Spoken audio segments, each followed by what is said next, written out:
much like Ben Charrington's tenure, a lot of guys that are up for the Rule 5 draft eligible.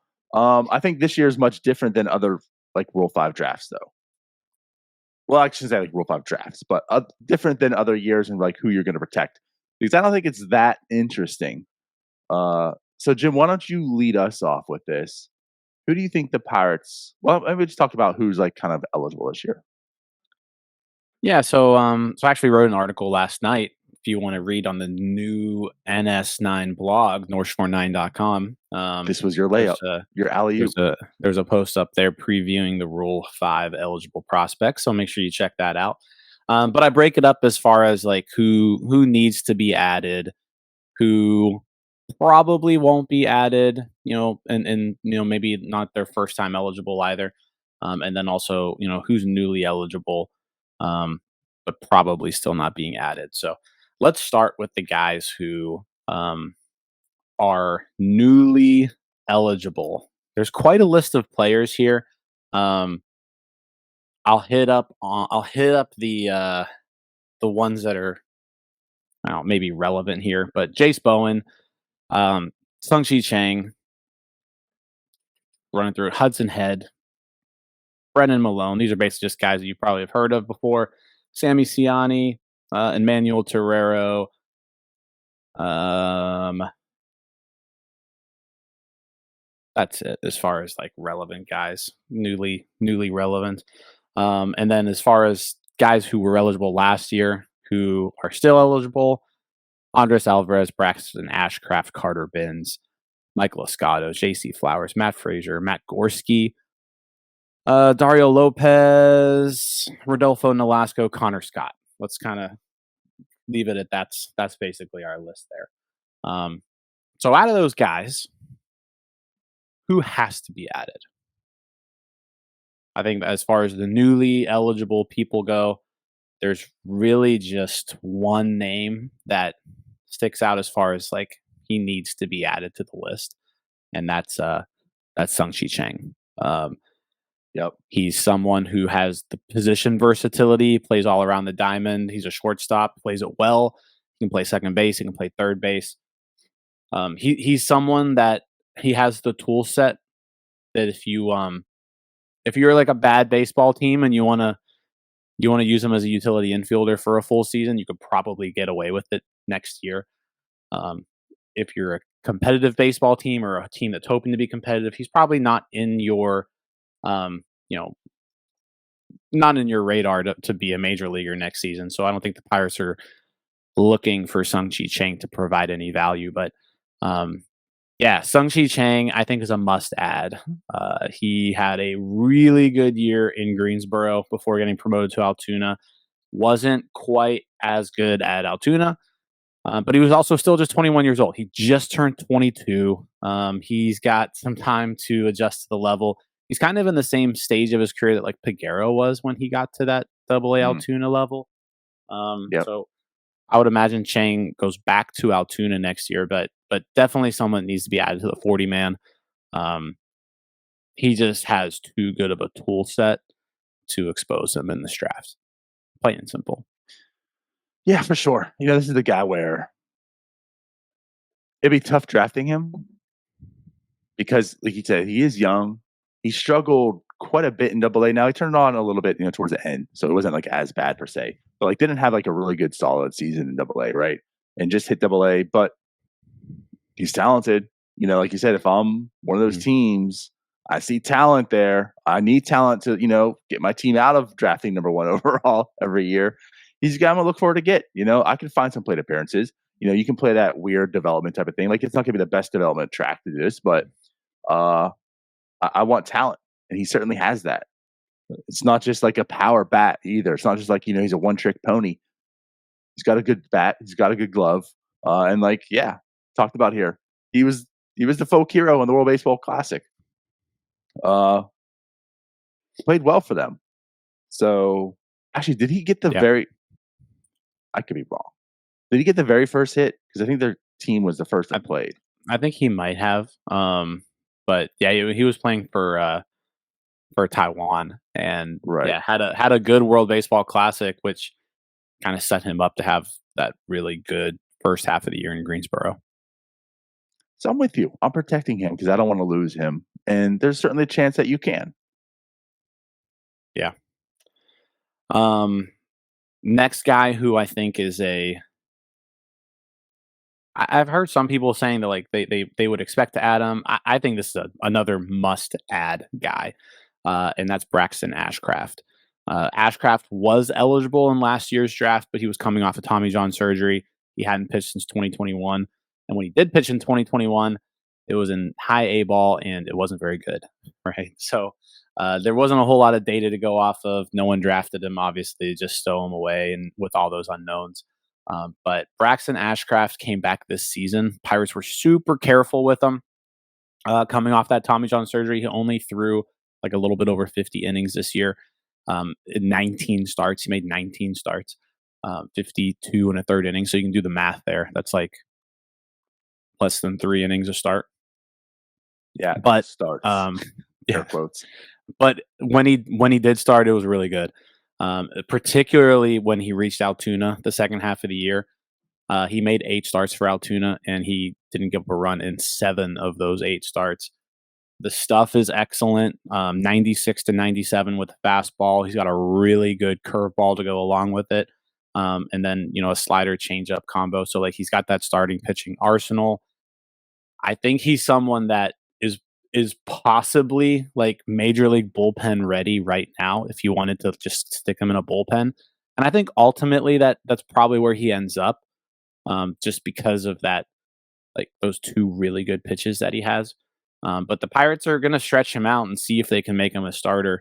But someone like this, if Braxton Ashcraft is left exposed in the Rule 5 draft, he will be picked, because there will be a team out there that loves the stuff, and they will put him in their bullpen for the rest of for all of 2024. So I don't think the Pirates allow that to happen. I don't think you can just give up arms like this.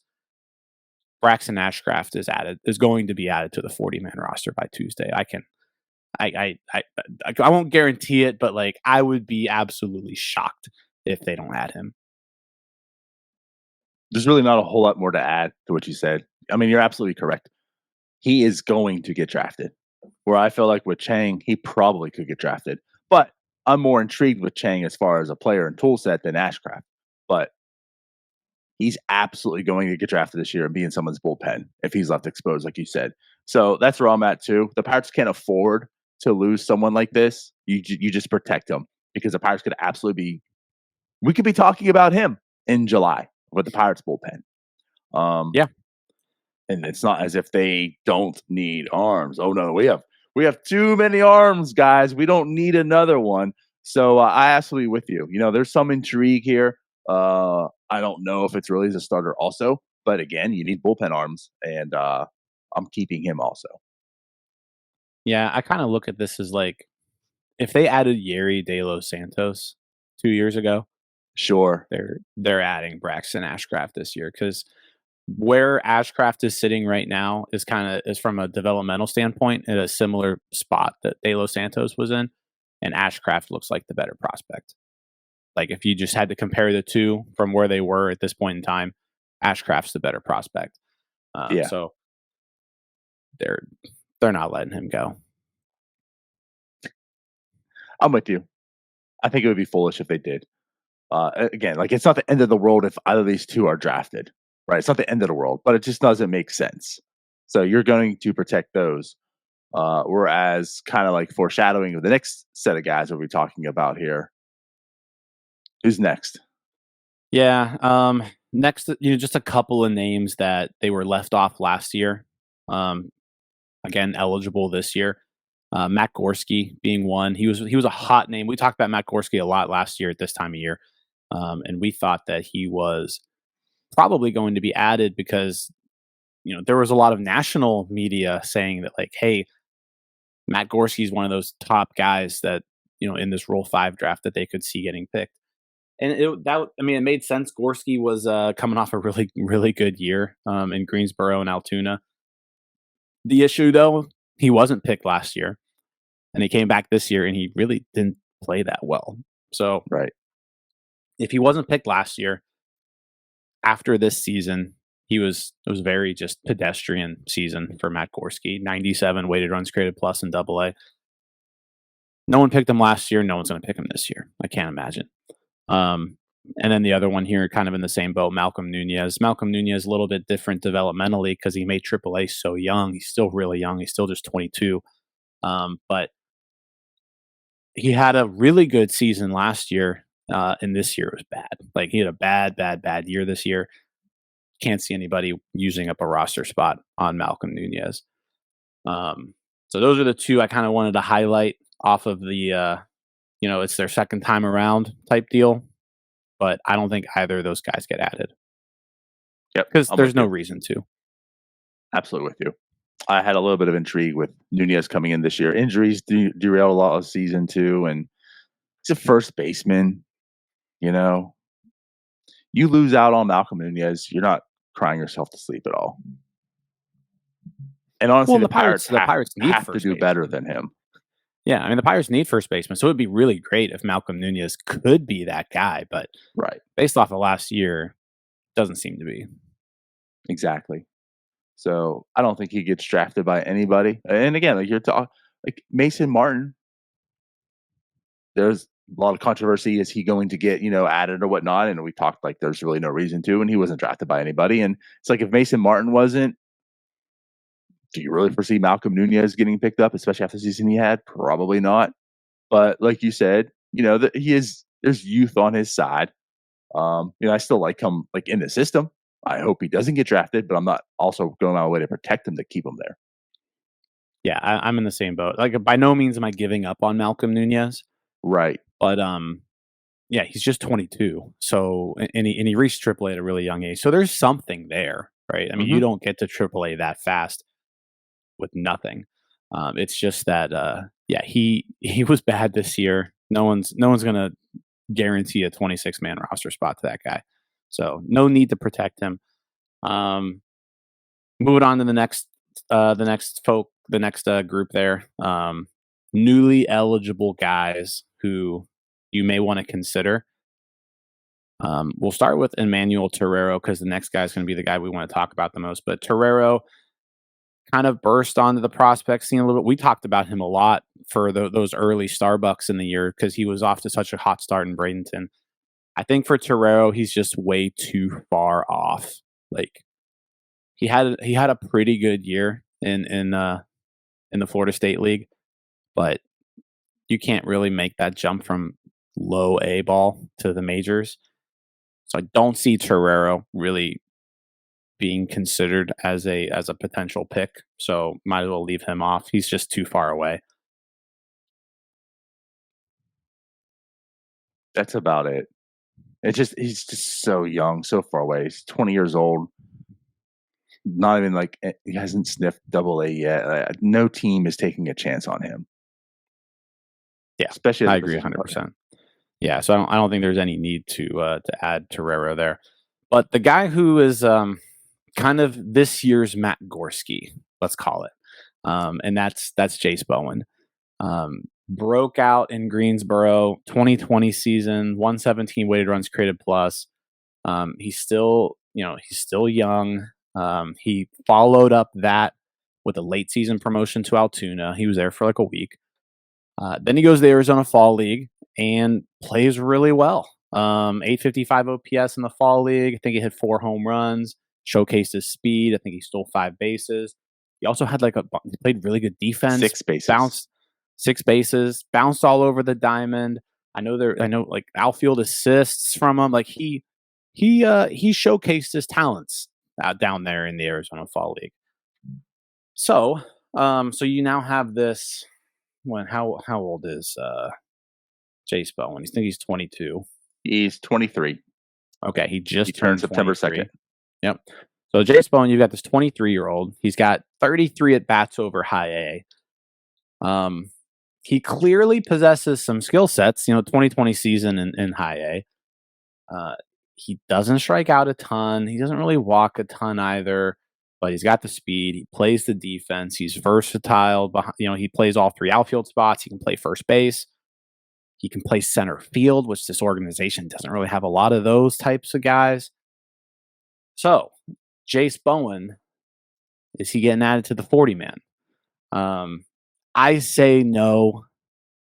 And I really just kind of go back to Gorski last year. Like, if Gorski wasn't added, I don't see Bowen getting added. Mainly because I just don't think anyone picks him. Like, I know, like, it was a nice season for Jase Bowen, but I don't know. You pull up any organization in Major League Baseball, you pull up their Fangraphs roster resource page. Every one of those guys, every single team has a 22-year-old who had a 117 weighted runs created plus in high A last year. Yeah. Yeah. Like, everybody. Like, they all have them. So, like, are you dedicating a 26-man roster spot to one of those guys? I wouldn't. Like, if the Pirates were picking in the Rule 5 draft, right? And we know that the Pirates, obviously, they probably need to go out there and get an outfielder this offseason. I don't know if it necessarily needs to be like a starting outfielder, but they need to probably get something. If they added a Jase Bowen type guy to their 26-man roster, I'd be like, this isn't it. This isn't what I was talking about when I said acquire an outfielder. So, now the caveat in the Rule 5 draft is you got some really bad teams who are picking too, who can maybe use it. I don't know. I don't see it. I just don't think Jase Bowen is as unique as some Pirates fans maybe think he is. And that's not a knock to Jase Bowen. I think he's had an outstanding career. I want him in the organization next year. I just don't see how any team would pick the guy. There's just a lot of reasons. Here's the thing. Like, there's just a lot of reasons not to. Sure, there's intrigue, right? He's got power, he's got speed, he's had a fine season in the AFL. He's really coming out there and showcasing what he has, right? So there's a lot of buzz around his name. And I guess there's a lot of buzz around his name for Pirates fans. There's a lot of buzz around his name nationally and other teams. Like, we talk about the AFL. All the teams are there, they can scout, right? So they're seeing him also. So maybe he's on other people's radar at this point. You know, I know Gorski, that he wasn't protected. We talked about him, like, reasons not to. He went undrafted. I can certainly see Jase Bowen being undrafted as well. But you know what? There's that small chance, like you're talking about. There could be that one team that's like, you know what? Here's our biggest need in the organization. Let's add him. Let's see what happens, right? And whatever. Pirates have 37 guys on the 40 man. If you're adding these two that we talked about, which seems like shoo-ins, you're at 39. Are you filling it with Jase Bowen? So are you also not, like, planning on drafting anybody? Do you think there's nobody out there that's going to be more intriguing in the Rule 5 than a Jase Bowen that you have to fill up this 40 man? Are you also looking who's on the 40 man saying, okay, Henry Davis, Connor Joe, Joshua Palacios, Brian Reynolds, Kanan Smith-Njigba, Jack Sawinski? Like, are you saying, you know what? Here's what we'll do then. We'll add Jase Bowen and we'll DFA Kanan Smith-Njigba. We'll DFA Joshua Palacios. I mean, you could make an argument. I'm not going to say you can't, but is that really the move? You know what Joshua Palacios did at 21 in high A? I'm sorry, at 22 at high A, like Jase Bowen? He had a Jase Bowen season. Like, that's what we're talking about. Like, I feel like Jase Bowen's peak is almost like a fourth outfielder, like we was talking about. Like, the best version you're probably going to get if Jase Bowen hits is a fourth outfielder. Are you that worried? Why don't you just say, you know what? If he gets drafted, congratulations, Jase. You had a great season. I thank you for everything that you did. Here's to your success for that organization, because they need you. Because honestly, we don't. What we need right now are players that we know are going to be good. That spot that's open right now, that's a free agent that's going to make your team better, not a hope that Jase Bowen might be a fourth outfielder. Like, does that make sense? So it's not. It is, but, like, I'm not trying to knock so much on Jase, but it's also just where this organization is and where it needs to be. And you can't worry about a Jase Bowen at this point in time. Not for the 2024 Pittsburgh Pirates. You just can't. And if you're making that argument, get it out of your head, move forward, and stop this line of thinking. Be better. Yeah, I mean, if you are projecting Jase Bowen to top out as a fourth outfielder, you can't you can't use up a 40-man spot on him right now because you need to go out there and you need to use that spot to go get a better person. You need to re-sign Andrew McCutchen at some point too. There's a 40-man spot. And there's 40. So the Kenny Smith and Yeah. Jibby you're talking about, probably maybe getting DFA'd. Joshua Palacios maybe getting you know what I mean? Like the guys that are ahead of him in the pecking order, their job's not safe either. Yeah. Yeah, I just don't see adding Jase Bowen. As I kind of keep going back to Matt Gorski, like similar probably caliber prospects at the time of Rule 5 eligibility. Gorski didn't get added. Bowen probably not going to get added. And yeah, like if Bowen gets taken, there may be like the Oakland Athletics could go out there and draft Jase Bowen, right? And if that happens, he could get 300 bats in the majors next year. Good for him. Jase Bowen's not going to be on the Pirates next year, so yeah, I don't add him. That's kind of where I'm sitting at right now. Yeah. I wouldn't be up like I wouldn't be surprised if they do. Like let me say that. Like I could see a reason why you would protect him. Um I personally wouldn't, and I don't think the Pirates will, but I wouldn't say that it's like not earned of him. You know, if this was last year or 2 years ago, like Jase Bowen's probably getting added. But the team's in a little bit of a different spot right now, and I think I would just prefer them to go a different route. Absolutely. I think I still would be kind of upset if they added him. And again, it's less about him and it's more of this organization. Why do you keep stockpiling this at best mid-tier talent? Like go get better. Start Yeah. shopping at that different part of the store that you keep talking about instead of protecting Jase Bowens. I think it just depends on what they project him as. Like if the Pirates think Jase Bowen can be like a major league center fielder, then you protect him. But and I don't know if that's what they think of him. I don't know if I think of him as like a starting center fielder in the majors, but if they do, then they're going to hold on to him. If they think he's a fourth outfielder, then there's they're not going to protect him. Hey, you all, thank you for watching. I know we try to provide the most entertaining content that we can, and we'd love to spread it to as many people as possible. So I know it doesn't seem like a lot, but if you could take the 5 seconds to like this video and subscribe to the page, it helps out so much more than you know. Thank you, and let's go Bucks.